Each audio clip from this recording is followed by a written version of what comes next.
Baik, Bismillahirrahmanirrahim. Assalamualaikum warahmatullahi wabarakatuh. Waalaikumsalam warahmatullahi wabarakatuh.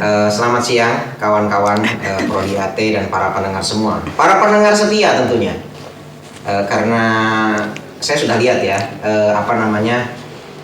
grafik para pendengar di trailer kemarin dari episode pertama dari The Pote, podcastnya Prodi AT itu cukup signifikan.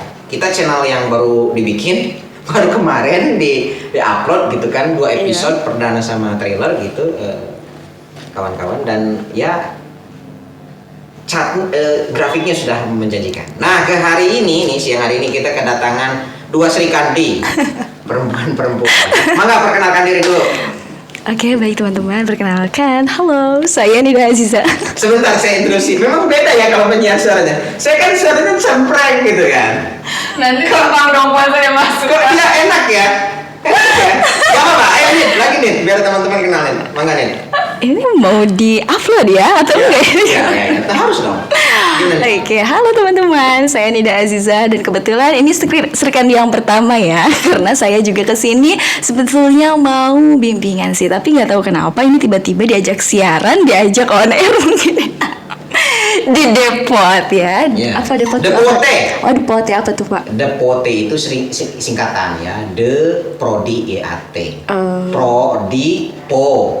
Ya pro-nya itu T-nya gitu ya, T. Nah, gitu lah. Oke, terima kasih Bapak. Ya, jadi kita hari ini bersama Nida Aziza, anak betul. semester 8, anak paling rajin Pak, Masya Allah. Ya, anak paling ya. rajin, anak terakhir ya yang akan segera kita lepas. Ya, kita lepas kalau amin. Tidak boleh kayak gitu. Amin. Udah diaminin dulu ya. Amin. Yakin. Baik, kawan-kawan saya. Kita udah sama Nida. Dan satu lagi kita sama kawan kita Hani Nur Halimah, tapi dia belum mau ngomong katanya. Kita mau liatin aja dulu karena mic-nya kita berdua, sorry. Sedangkan ada 3 orang yang akan ini. Jadi mungkin nanti gantian. Kita ngomong sama yang ngomongnya bawel aja. Oke. Dulu. Ayo. Ya, ini dicecar, saya bagian dicecar ini. Jadi hari ini 2 perempuan yang datang hari ini akan membincangkan isu-isu tentang riset mereka. Nah, hari ini kita akan mencoba memperbincangkan riset yang dilakukan oleh Nida Aziza. Dia memang punya ketertarikan dengan isu Al-Quran kan? Ya. Kamu senangnya dengan isu Quran apa isu K-pop sih? Enggak, saya Quran, insyaallah. Ada insyaallah. Kamu memang sengaja tampilan biar Qurani gitu dan cara ngomong juga Qurani gitu ya? Oh enggak juga sih. Enggak, untuk awal-awal pasti jaim dulu Pak. Oke. Ceritakan gini deh, kasih gambaran ke saya tentang minat kamu dalam riset ini. Apa yang akan kamu teliti itu apa? Awalnya sih mungkin saya tertariknya ke mukjizat, gitu ya. Cuma memang saya juga belum terlalu melihat di lapangan gitu ya, bahwa apa emang itu tuh benar mukjizat atau emang emang apa? Jadi bukan hanya kekaguman biasa gitu ya. Gitu. Jadi mungkin saya akan coba dulu ya. Sekarang saya mungkin sedang berusaha sedang mencari data-data yang real di lapangan seperti apa. Dan memang kebetulan karena kemarin awalnya saya mau ambil di rumah Quran Amaira yang memang di sana notabene orang-orang yang belajar tahsin, tapi karena kemarin ada sedikit koreksi dari dosen pembimbing saya, jadi mungkin sekarang saya harus ganti lagi kan objeknya gitu ya. Dan memang sih sekarang saya belum terlalu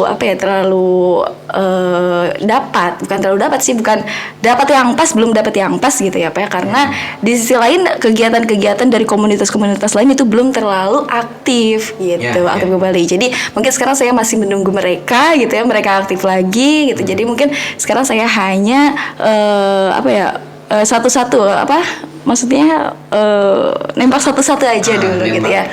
Jadi untuk mengetahui apakah di sana saya pas atau tidak gitu. Ya, for your information kawan-kawan ya, FYI kan disingkatannya kita kan maksudnya FYI for your information. Nida ini memang berminat untuk mengangkat penelitian terkait dengan resepsi masyarakat urban gitu kan. Masyarakat urban perkotaan atas Al-Qur'an. Kemarin awalnya pengen memotret apakah ada kemudian ketakjuban mereka yang kemudian bisa dipotret sebagai izaz Quran ya, masyarakat urban itu atas Al-Quran. Lalu hasil riset di lapangan oleh NIDA kemarin ternyata untuk objek kajian bisa diperluas, makanya sekarang mulai melebar, tidak hanya di komunitas Amaira risetnya, tapi juga mulai memperlebar atau menambah kemungkinan atas objek riset yang lain, salah satunya Baker Subuhan itu ya. Iya, betul. Nah kalau untuk tipe penelitian ala NIDA ini sebetulnya kalau dalam pandangan saya itu nanti bisa diarahkan ke model risetnya Living Quran. Nah, kemarin saya sudah kasihkan salah satu buku yang kemudian bisa dirujuk oleh NIDA, itu bukunya The Walking Quran. Ya, bukunya The Walking Quran. Yang covernya putih. Covernya putih, terus ada orang lagi jalan itu loh, yang kemudian bentuk orangnya pakai lafaz Quran. Ya, belum Yang itu belum saya kasih ya? Belum. Yang saya janjikan sebagai hadiah buat kamu karena kamu berhasil mengumumkan 10 referensi yang itu?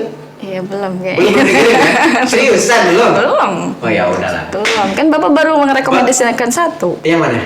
Yang itu, yang hijau. Yang hijau. Yang hijau yang bukunya yang Living Quran yang Ahmad Rafiq ya. Ahmad Rafiq. Ya, memang gitu. Kalau saya polanya kalau kamu udah benar-benar riset, mengumpul referensi, kasih hadiah buku sebagai referensinya. Tapi ya. Iya, tapi karena kerajinan saya. Ya, kerajinannya kurang. Ya menarik nih. Oke nih. Jadi nanti kamu gini deh, nanti sore saya atau ya kalau sempet dan WA-nya kemudian bisa membaik. Nah itu kan problemnya WA-nya. Iya. Amin. Ya, saya doakan. Saya kirim PDF dari The Walking Quran. Itu penulisnya namanya Rudolf T. Ware. Ya. Rudolf T. Ware ini meneliti tentang praktik Quran, pembacaan Quran di daerah Senegambia. Senegambia itu daerah Senegal, kemudian daerah Afrika Barat, West Afrika. Nah, di sana dia meneliti tentang pola praktik Quran.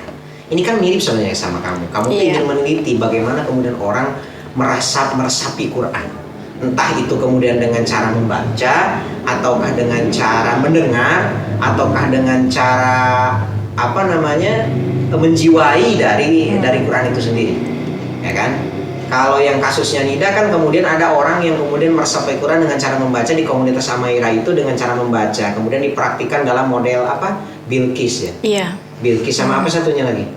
Model bacanya. Udah sih itu aja. Metode Bilqis kan.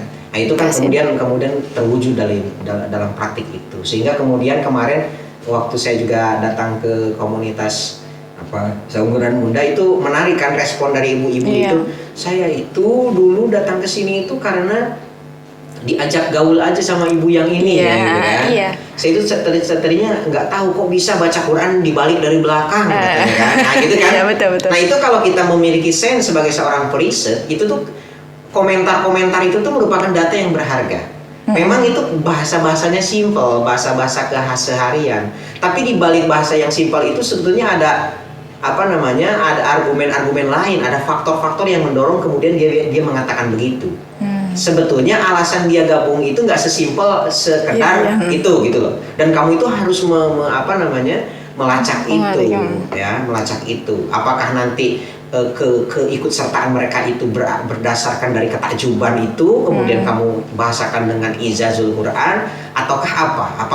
Ataukah justru faktor-faktor sosiologis kah, kedekatan secara emosional kah, ataukah faktor-faktor apa sih ya kita menyebutnya, faktor-faktor ekonomi kah, ataukah faktor-faktor